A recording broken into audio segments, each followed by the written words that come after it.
Iran में अब कुछ नहीं बचा, जब चाहूँगा युद्ध खत्म। मिडिल ईस्ट जंग का डोनाल्ड ट्रंप का बड़ा दावा।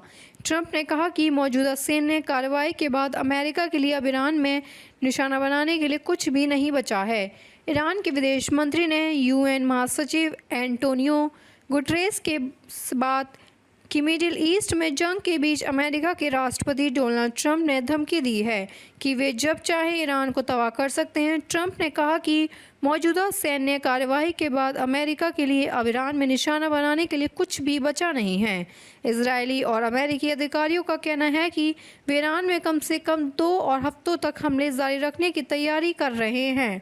डोनाल्ड ट्रंप ने बुधवार 11 मार्च 2026 को एक्सियोस को दिए इंटरव्यू में कहा, ईरान में युद्ध अब छोटी बातें हैं, जब भी मैं चाहूँ ये जंग खत्म हो जाएगा।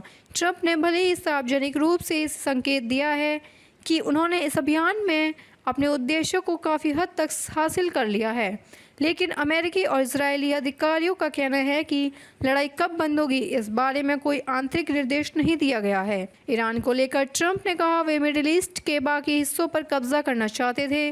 47 सालों में उन्होंने जो मौत और तबाही मचाई उसका खामियाजा अब भुगत रहे हैं।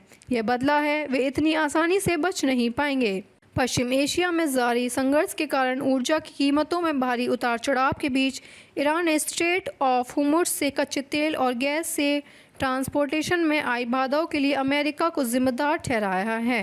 ईरान के विदेश मंत्री सैयद अब्बास अरागची ने संयुक्त राष्ट्र महासचिव एंटोनियो गुटरेस के साथ फ़ोन पर बात की। उन्होंने आक्रामक हमले और अमेरिकी इजरायली युद्ध अपराधों के अलग अलग पहलुओं पर विस्तार से बात करते हुए इस बात पर जोर दिया कि इन हमलों के दौरान स्कूल, अस्पताल और रिहायशी इलाकों के साथ साथ इमारतों और ऐतिहासिक स्मारकों सहित आम जगहों का निशाना बनाया गया था।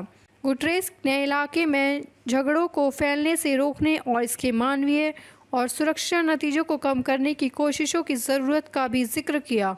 यूएन रिपोर्ट में सेक्रेटरी जनरल की अरागची के साथ हुई टेलीफोन कॉल के बारे में बताया गया। उन्होंने इलाके में मौजूदा मिलिट्री बढ़ोतरी पर चर्चा की।